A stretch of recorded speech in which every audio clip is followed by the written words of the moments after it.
Bem-vindos a mais um pós-jogo aqui no Camisa 12. Muito obrigado a todos vocês que estão sempre ligados aqui no canal. E tem dia que é muito difícil fazer pós-jogo, né? Não falo nem pela derrota, não, mas pela forma como se perde. Empatar com o Fluminense num jogo em que você foi o segundo tempo bem, de repente dá aquela esperança, né? A coletiva do São Paulo ele me encheu de esperança depois do jogo, pelo que ele viu no segundo tempo. Aí você perde pro Fortaleza, mesmo com um a mais, você fala, pô, mas a gente estava todo desfalcado, 3 desfalques de seleção. E é por isso que eu coloco essa derrota do Bahia como a mais doída do primeiro turno do Campeonato Brasileiro. A gente perdeu para o Inter fora de casa, normal, o time que briga pelo título. A gente perdeu para o Santos, a gente coloca lá que o Rafael foi expulso no primeiro tempo. A gente perdeu para o Botafogo e a gente fala, mas ok, esse time tem potencial, atacou o Botafogo o tempo todo, mas a derrota do Bahia por diversos fatores, pelos desfalques do Bahia, inclusive o Mano Menezes e o Sidney Lobo, né, pelo Rossi expulso no último jogo, o Elber, jogadores que eu acho extremamente perigosos, e tinha o Rodriguinho de fora do jogo, tinha um outro jogador, não lembro quem agora, de fora também, e a forma como o Atlético atua no segundo tempo deixa muito preocupado. Em uma semana em que continua a polêmica de bastidores, o São Paulo pede anulação do jogo contra o Atlético, a movimentação... O São Paulo reclama muito, né, porque o Gaciba ele fala que o VAR foi utilizado da maneira errada contra o Atlético, e aí o Grêmio não tem pênalti marcado contra o São Paulo, mexem na escala da arbitragem no jogo do São Paulo, e eu não vou colocar a culpa da derrota hoje em pênalti, marcado ou não contra o Grêmio, mas porque você perde o engajamento da torcida. Você fala assim, olha, a gente perdeu para o Bahia por causa do pênalti, vai entrar a torcida na briga, a imprensa vai começar a falar da arbitragem em jogos do Atlético, mas se você perde, com o Savarino perdendo aquele gol cara a cara, com o Keno perdendo um gol cara a cara, contra o Fluminense, o Marrone perdendo um gol cara a cara, contra o Fortaleza, o Marquinhos perdendo um gol debaixo das traves, você perde o engajamento, a própria torcida não vai comprar a sua briga a nível nacional como tinha que ser, né? Mas de qualquer jeito fica um adendo de que, mais uma vez, na semana de polêmica, VAR e tudo mais, um pênalti não foi marcado contra o Atlético. Mas repito, não coloco a culpa na arbitragem hoje, que o que mais me preocupa é a atuação do Atlético.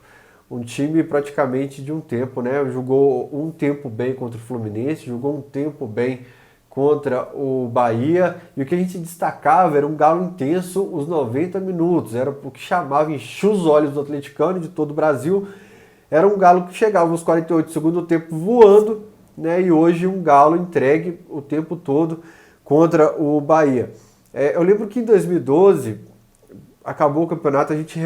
Cara, você quer esquentar uma discussão num bar, você fala assim, perdeu 2012 por causa da arbitragem. Aí o outro fala assim, perdeu o campeonato porque um monte de jogo bobo contra o time da parte de baixo da tabela, perdeu pro Náutico, empatou com o Atlético Goianiense 2 vezes, por isso que perdeu o título. Você esquenta o boteco de uma conversa de uma maneira impressionante. É um roteiro que a gente já conhece, né? O Atlético ele foi sacaneado por CBF, por arbitragem em toda a sua história, mas o Atlético tropeçou nas próprias pernas durante a história. Não precisava ter o jogo do Serra Dourada se o Atlético tivesse feito o dever de casa nos jogos anteriores contra o Flamengo. Né? No Mineirão perde gols incríveis na década de 1980 também. Enfim, 1985 contra o Curitiba, pegaria o Bangu no final, né? Mesmo que o Bangu tivesse um timaço. Diversas vezes na história o Atlético foi prejudicado e diversas vezes tropeçou nas próprias pernas. E aí eu cito, esse jogo do Fortaleza, não só por aquele gol do Marquinhos, mas jogando com um a mais, né? O gol perdido pelo Marrone contra o Fluminense, o jogo contra o Bahia hoje. O que frustra o atleticano, o sentimento ruim que a gente vai dormir hoje, se é que vai dormir, né? Porque pelo jeito é mais uma madrugada, e claro que eu vou passar, não é perder, é a forma como se perde. Primeiro, eu estava lá no aeroporto no domingo, que o time embarcou para Salvador, onde o Atlético não ganhou, encerra a década sem ganhar do Bahia lá, né? 7 empates e 1 derrota. A torcida empurrando, você fala, pô, voltou, os caras da seleção voltaram, nós vamos ganhar, a escalação tá fechadinha, o Bahia desfalcado. E é um time que no fim do jogo o Bahia tá ganhando, pode se retrancar, pode segurar. O Bahia aparece com 7 no ataque, o Galo rouba a bola. O Galo tá 7 do Bahia contra 4 no ataque, 4 da defesa do Galo. 7 do Bahia, 4 do Galo. O Galo pega a bola, vai no contra-ataque rápido, tem 3 do Galo lá contra 6 do Bahia. Porra, onde tá esses caras do Galo então? A defesa tá aberta, que o Bahia tá em maioria. No ataque a gente é minoria. Cara, é inacreditável como o time despencou de uma maneira, de uma hora para outra, cara. Parece que trancou a chave do vestiário e o time ficou lá. Enfim, eu acho que quando começou a desperdiçar a chance, eu comentei com um amigo meu, dentro dele o atleticano fala assim, cara, a gente já conhece esse roteiro. Todo mundo sabia que o Bahia ia empatar o jogo. Virar até não sei não, mas a gente tinha esse sentimento, pô, Bahia vai empatar. Eu conheço esse roteiro. E aí, na timeline do Twitter, o pessoal, pô, mas nem tem torcida de fora, não tem essa síndrome de visitante. É uma coisa inacreditável. É o Inacreditável Futebol Clube. Como que o Atlético não consegue jogar fora de casa, nem quando você tem um campeonato sem torcida. É a síndrome de Confins que eu falei em 2017 nesse mesmo canal. Pisou em Confins, apagou, sumiu o futebol do Galo. Né? Mais uma vez, acho que a quarta derrota, Botafogo, Inter, Santos, Fortaleza e Bahia. A quinta derrota, todas fora de casa. E time que quer ser campeão, ele tem que equilibrar. Ele pode fazer uma boa campanha como mandante, mas se ele tiver, e a gente viu isso várias vezes, cara, na história do Galo, se ele não tiver uma campanha boa como visitante, inclusive em 2012, que a campanha era muito melhor que a atual nessa rodada, né? Quando acaba o primeiro turno, é inacreditável você pensar que aquele time perderia o título, porque também foi sacaneado pela arbitragem, mas também fora de casa não sabia jogar. Falando agora sobre a bola rolando, o Atlético começa do jeito que ele vai, olha, a escalação tá do jeito legal, a gente está marcando lá em cima, o Bahia, cara, o Juninho, aqueles caras pegavam a bola, escurecia tudo, chutavam para onde o nariz estava apontando. Você falou assim, pronto, o Bahia hoje é presa fácil, né? O Jair, o Natan dando bote lá em cima, ok, redondinho, o Everson lá atrás de camarote assistindo o jogo, o Atlético faz 1-0, o Hever já tinha dado um passe antes, depois faz novamente um pivô ali, dá a impressão até que ele vai tentar a bicicleta, muda de ideia e ajeita para o Savarino fazer o gol. Curioso, o Alonso tá na área fazendo um cruzamento e um ataque antes também, o Alonso tá aparecendo pela lateral esquerda porque eu escrevi para o Deus Medibre, que é o site que eu escrevo também, deusmedibre.com.br. Eu falei que não precisava contratar substituto para o Fábio Santos, porque vez ou outra o Alonso aparece no ataque até com certa qualidade para fazer cruzamento, para fazer jogada de linha de fundo, e ele volta para recompor na defesa. E o Alan pode fazer a saída de bola pelo lado esquerdo também. Mas enfim, vem a jogada do gol do Savarino, e aí na sequência o Bahia não busca o gol, o Bahia não busca o empate. Eu tenho certeza que o torcedor do Bahia colocou a mão na cabeça nessa hora e falou, deu, a gente vai cair para a segunda divisão. Porque mesmo com 1-0 no placar, o Bahia não demonstrava querer vencer o jogo, parecia que queria perder de pouco. Totalmente apático, totalmente desnorteado, o Atlético buscando o segundo gol. Você fala, olha, perdeu um gol ou outro, já estava pressionando, já tinha que ter feito 2-0, mas ok, voltou para o segundo tempo, sem o Hever, e eu recebi a mensagem de um amigo meu, aí eu vou falar o nome dele, não pedi autorização, normalmente eu não falo, mas ele já participou de tantos canais aqui, o Web Rádio Galo, Arquibancada, o próprio Camisa 12, que é meu amigo Lio, ele falou, olha, o camisa 10 do Galo é o Hever, no pós-jogo eu já elogiei o Hever várias vezes por ser o armador da saída de bola do Atlético, com muita qualidade. Quando o Hever não jogou, a gente perdeu na saída de bola demais. E no segundo tempo entre o Igor Rabelo, que eu falei ou no último jogo, há umas 2 partidas atrás, que não sou fã do Igor Rabelo, com os meus amigos nos grupos eu falo que se chamasse Chicão e não fosse bonito, seria muito mais criticado. Não sou fã do Rabelo, não sou fã. Acho que perdeu muito a saída com o Hever, mas não tem explicação. Só a saída do Hever, que estava bem no jogo, o time se perder tanto, cara. Eu falei contra o Fluminense que o Natan não estava com a mesma intensidade, e o Natan move o esquema do Sampaoli para virar o jogo, para pressionar lá em cima, para armar, e a gente não tem substituto, cara. Deixa eu pegar meu celular aqui para fazer uma pesquisa que ele deveria estar do meu lado.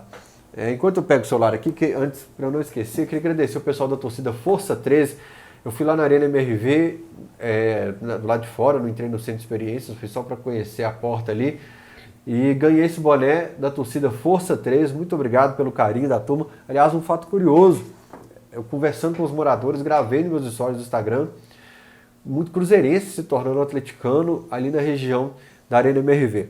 Voltando aqui para conversa sobre o jogo, eu vou entrar aqui no grupo dos setoristas do Galo e vou pegar a imagem da escalação do Galo. No nosso banco de reservas a gente tinha Vitor e Rafael, 2 goleiros, Mailton e Mariano, 2 laterais, Igor Rabelo, Gabriel e Bueno, 3 zagueiros. Aqui a gente já queimou 3, 5, 7 jogadores e nenhuma opção para mudar a parte ofensiva. O Dylan completou 18 anos em janeiro, um jogador para a gente prepará-lo também para o futuro. O Caleb, nenhum jogo pelo profissional ainda. O Marquinhos, mal demais nos últimos jogos, e a gente entende porque o São Paulo não vem utilizando. O Savinho, 16 anos, paciência demais com o menino, já recebi mensagem no Instagram que é mano moleque. O Marrone, que eu falo todo pós-jogo que nós temos que recuperá-lo. E quando eu falei no Alterosa Sport que o nosso elenco não era para tanto, pelo que a gente viu, eu falei, olha, eu não esperava isso tudo desse elenco, porque não é um elenco fora de série. O pessoal ficou chateado comigo, até no Twitter da IRT comentando o tweet de um cara, falou, olha, eu não sei se fui mal compreendido, não falei que o nosso elenco é ruim, falei que eu não esperava tanto, que o treinador está tirando 30% a mais, e você, fã do pós-jogo, sabe que eu falo isso sempre aqui, o treinador tira um percentual a mais desse elenco, espreme a laranja até a última gota do caldo, porque o elenco é limitado. A gente imagina esse banco de hoje, agora você tira os 3 convocados, Alonso, tira o Savarino e tira o Alan Franco. Cara, o banco seria mais pavoroso ainda. Então, assim, a gente está chateado, tá o sentimento de 49 anos sem ganhar um brasileiro, mas tem o Matias Zarate lá na cidade do Galo para estrear ainda, mas vai ter que reforçar mais para a gente pensar em título do brasileiro. Gastamos 200 milhões em contratação. Coloca sempre na sua cabeça que o nosso time era o Vitor, que eu demorei a assumir que estava mal, era o Patrick, que para mim, se tem nível de Série A, é para brigar e jogar nos times da parte de baixo da tabela. A gente tinha o Zé Wellison, a gente tinha o Ricardo Oliveira, a gente tinha o de Santos, a gente tinha o Edinho, eu não vou lembrar todo mundo, enfim, mas só de média de idade. Era o Vitor, 35 anos, Patrick, 32, aí o Hever, 34, o Fábio Santos, 35, tô chutando mais ou menos na média de cabeça, gente. O Zé Wellison novinho, mais ruim de bola, mas muito novinho, deve ter uns 24, 25, acho que chegou com 23, deve ter seus 25 anos. O Elias tinha seus 35, o Ricardo Oliveira, 39, em dezembro a gente tinha o Leonardo Silva com 40 anos. Então, assim, a gente teve uma revolução no elenco muito rápida, é um elenco muito jovem, mas ainda muito escasso de peças, né? O desempenho inicial nos encheu de esperança, mas agora a gente precisa de muita sabedoria, é por isso que eu demorei a gravar o pós-jogo, porque senão ia xingar até a 5ª geração desses caras e de repente é até mais legal para o torcedor, para você que está assistindo aí, você quer ver aqui um Fael xingando, o Guga, pelo erro e tal, mas eu acho que às vezes a gente precisa respirar. Liguei meu Super Nintendo, fui conversar ali, né, sobre o jogo antigo de Super Nintendo, para esfriar a cabeça e entender que ou reforça no retorno ou a gente vai ter que contar com um desempenho abaixo do esperado de Flamengo principalmente. Eu coloco o Flamengo um pouquinho acima do Internacional, né? E torcer para que o foco das outras competições atrapalhe eles nessa corrida, porque o desempenho que o Galo termina o primeiro turno, a mensagem que passa pra gente é que perdeu o gás muito rápido. Espero eu que esteja de cabeça aqui te falando besteira, que contra o Sport, que vem de 4 derrotas seguidas, eu esteja aqui maravilhado, né? Assim como foi contra o Goiás. O Goiás, o Sport não tá tão mal, tá mais pro meio ali, o Goiás lanterna disparado, mas assim, espero eu. Mas voltando ao desempenho do segundo tempo, né? Como eu falei aqui, o Gilberto deitou e rolou. Eu acho que é o Beto Guerra, que falava muito do Gilberto aqui, e eu não me agradava muito a ideia, mas assistindo o jogo com o Alexandre Silva hoje aqui em casa, o Alexandre Silva falou, o Gilberto, esse ataque do Galo hoje deitava e rolava. O Keno naquela bola que ele joga no bandeirinha de escanteio, batendo na canela. O Savarino naquele gol que ele desperdiça. O Pedro do Flamengo teria guardado os dois. Né? O Galhardo do Inter teria guardado. Então, assim, você já tem um elenco limitado. Olha as dificuldades. Você já perdeu 3 peças por rodada dos convocados. Você já tem um elenco que é a conta do chá. Né? Você já tem a pressão de 49 anos sem conquistar o campeonato. Você já tem um treinador que pegou trocando as peças do carro com o carro andando. Você já tem um elenco com a pressão enorme, assim, que caixa vazia, salário atrasado, deixou direito de imagem para o ano que vem. Por isso que eu falo sempre, não importa se sai na mídia que está em dia, eu falo sempre que está atrasado, que para o ano que vem tem conta para pagar. Você resolve fazendo o básico, cara. Gol cara a cara. Sabe, você faz voltar para cá com a torcida no aeroporto, o clima gostoso, sem pressão contra o esporte. Então, eu acho que o tema desse pós-jogo é a gente cava o nosso próprio buraco, sabe? E é por isso que dói mais ainda. Para o jogo contra o esporte, a gente precisa de um Natan, voltando a ser um Natan para essa chave do elenco. O principal é voltar a não desperdiçar os gols. Eu falo que nas primeiras rodadas do Campeonato Brasileiro, todo jogo você viu o Keno colocando a camisa na cabeça, o Keno mordendo a camisa. Quando eu vi o Keno hoje com as mesmas expressões do início do campeonato, eu fiquei preocupado. Mas primeiro, ser letal. O Flamengo contra o Goiás no último lance, letal, fatal, não tem perdão, pronto, balança o barbante. Né? O Internacional vai lá, balança o barbante, não tem perdão.